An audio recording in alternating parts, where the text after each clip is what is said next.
doesn't sound good, but Washington was the most dangerous place in this country, and now, on his own. Yes, Darby needs this win, but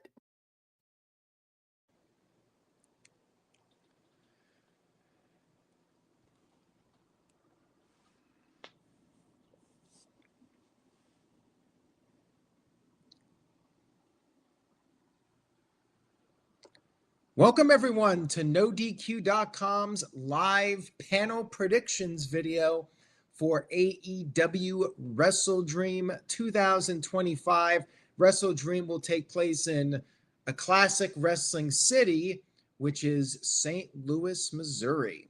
Let's go ahead and get everyone's thoughts on the 2025 edition of Wrestle Dream. Oof, I'm going to start with you first on this one. On a scale of 1 to 10, how excited are you for this pay-per-view event? I would say I'm probably at a 7.5. Last night's just the Dynamite portion of the 3-hour event got me really hooked in. That Moxley Darby segment was pretty cool. It was really good. The cinema, I don't want to use that word, but that's the best word I could think of, was really great how they shot it. However, it brought the grade down a little because they should have left it there, but then they came back into the arena. So were we supposed to believe that Darby was hurt all that time? But taking that away, I'm really excited. I'm really looking forward to my girl Toni Storm versus Chris Statlander. That is a match that I'm really, really excited for. And overall, yeah, I'm at a 7.5. Should be a good show. Again, we talk about how AEW does pay-per-views. They're going to be action-packed, and we'll talk about it. What is going to happen in that I Quit match, or what will not happen? But all I know is I'm excited to talk about it with you guys. So yeah, 7.5 for this Saturday show. All right, that's pretty solid. Dave, I'll throw it over to you now. What's your excitement level based off of this card and what we know from AEW pay-per-views, their reputation? They always put on great events. What are your thoughts? Well, I'm at about a 6, I think, but I agree with Hoofman. As much as I'm sick of the Death Riders, that was a well done presentation with Darby and Mox. That's the kind of things you want story-wise from them. You wish you could get that more often, because it brought a little more realism, and instead of the jumping everybody in the ring all the time. I liked it. And then the scene with Pac at the end, and you see the blood on the glass, and it was a cool segment. And also I like Toni Storm, but I like Chris Statlander, and I'm glad they gave her a championship, because she's been a hard worker and she's had some bad luck injuries, because she was big when they first came out in 2019, 2020, but then she got that major injury right off the bat. But I like her, and I'm glad they're pushing her for real this time. But man, about a 6, I would say, though. Yeah, I'm tending to agree with you on the number, Dave. I'm going at about a 6, mostly because I know the pay-per-view will be great. They always deliver, but man, this just feels like the most throwaway card. On paper, it's solid, but I do feel like if there was ever a skippable AEW pay-per-view, this would be one. If it wasn't my job to buy the pay-per-views and review them and do the streams, I'd skip this one. I wouldn't want to be ordering every single pay-per-view when you're paying $40 to $50 for each one. Matthew, what are your thoughts on this? It's a lot to ask for, $40 to $50 every single month. What do you think? yeah, I mean, I agree, and I'm kind of with Dave. It's a 6 for me. This card, it looks like, and it's, I hate to use the WWE term, but it looks like a Vince card. It's just rematches that we've seen how many times, except for 2 matches. You know, every match on this card we've already seen. Some of them we saw last night. And it's just, it just doesn't feel like it's got that big of impact. And I'm wondering if, one, did the whole thing with Andrade cause a big thing? Because you would have expected there to be an Omega match on the card, and he's not even on the card now, though he probably could get involved in one match. But really, to me, the only match the two matches I'm looking forward to most is Hangman and Joe, and then Statlander and Tony. Because unfortunately, I know the Darby Moxie match is not going to be end of the feud, and it's going to be a complete another cluster block. Yeah, you're probably right on that one. But let's go ahead and get into these matches. Shout out to Big Baller G, the real Big G, in the house, in the chat room, moderating in case any of those certain users that like to spam the chat come in. Thank you for that, Big G. And of course, Oof is here to make sure that people stay in check. Let's go ahead and get to the matches. We have 8 main card matches right now that are confirmed. Those are the matches we will be predicting. Let's break it down and get this ball rolling, baby, as Big G would say. First up, we are going to discuss the TNT Championship match. I guess this is the 5th match in their series. I was not aware of that. That's how little I've been paying attention to it. But as Matthew said, it's another rematch. They've done it at least 4 times now.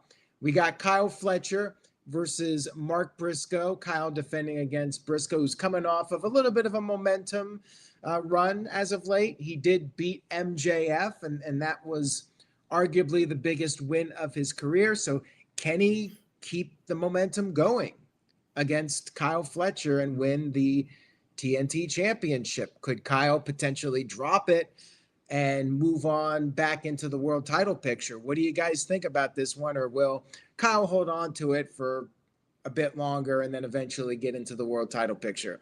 Dave, I'll start with you. What are your thoughts on this one? Who do you see leaving with that prestigious TNT Championship? Well, first of all, for Big G, go Steelers tonight. And I think that Kyle's keeping it. I don't think it's time to take it off of him. I think this is just a thank you for Briscoe to get him into a championship match on a pay-per-view. Unfortunately, they dropped the story of him and Hangman because I thought he was going to get a championship match with him the way that went down with MJF and Briscoe and Hangman, especially after he beat MJF. So at this point, I think Briscoe's going to put him over, and I think Kyle's going to continue because he's the future. He's the young guy, and I think they need to get him a little more time with that championship before he moves into the main title picture. All right, thank you for that, Dave. And I agree with you. I think it's too soon to take the title off Kyle. Mark Briscoe had his moment, but I do not see him winning that TNT Championship. Oof, we'll go to you next. What are your thoughts on this one? Well, here's a little spoiler alert for the rest of the card, but I think tonight is going to be, tomorrow, Saturday night is going to be one of the Don Callis night.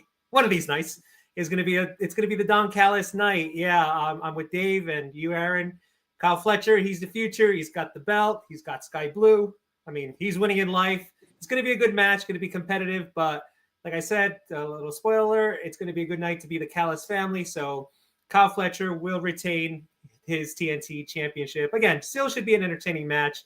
Hopefully this is it between them. Like we said earlier, maybe the whole Andrade mess probably threw some other plans in there. Maybe Kyle could have gone for the title, another title shot again against Hangman. Who knows? But yeah, title defense by Kyle. He wins. He goes home with that, and he goes home with Sky. There you go. Well said, Oofman. Matthew, I'll pass it over to you now. Kyle Fletcher, he's had some match of the year candidates. Do you think this will be a 5-star plus match? What do you think? I mean, I think a certain hack might give it 5 stars, but, no matter what it is. But no, Kyle's going to win. I feel bad that Briscoe got this big win over MJF and it leads nowhere. It's the Wardlow effect all over again. You beat MJF and you're not doing anything with it, and Briscoe's going to go back to his losing ways, which I like the fact that he was finally winning at a pay-per-view. And now he's going to be back to losing and then back to the rest of the jobbers on the conglomeration, but yeah, Kyle's going to win. I'm not sure who they're going to have Kyle lose to, but I don't see it anytime soon unless he, like another person, may eventually break free of the Timo NWO. Yeah, I think he's going to be champion for at least the rest of the year, if not well into 2026. So yeah, we're all in agreement on that one. So that's one we've been unanimous on. Let's move on here and see if that trend will continue. All right. Next up, we have, I know, Matthew, this is one of your favorites, the 500K match. A lot of money on the line. The Young Bucks versus the Jurassic Express. Yeah, I'm not the biggest fan of these matches where they have all the money on the line. It just feels very indie to me. It doesn't feel like something that they really do on a major show. You know, it's the kind of gimmick that you would see if you go to your local wrestling promotion. They might have some big prize money on the line or something like that. I don't know. I'm not really caring about that. Like that adds nothing to this because we all know nobody's really getting that money. And why this match? Why not other matches? Why is it specifically this match where the money's on the line? But of course, the whole gimmick is that the Young Bucks are broke and they're trying to get their money back. They won some and then they lost it in gambling. So now they're trying to win it back again.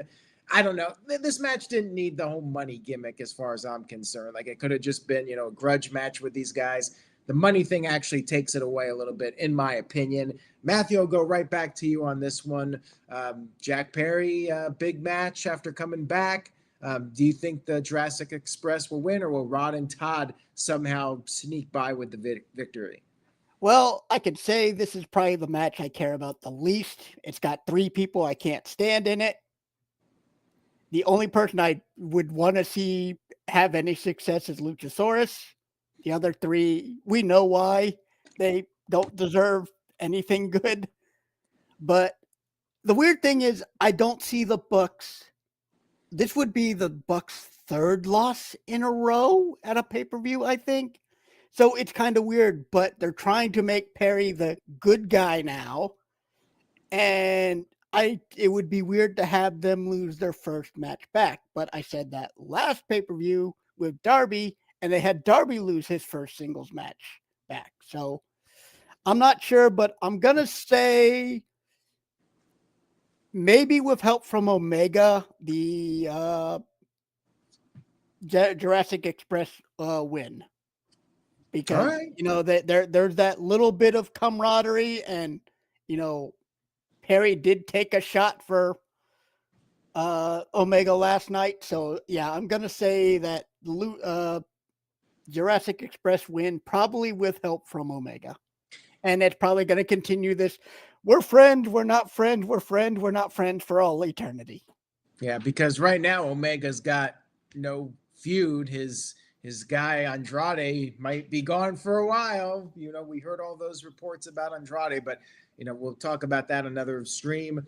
Dave, we'll go over to you now. What do you think's going to happen here? Do you see Kenny Omega showing up and somehow getting involved in this one?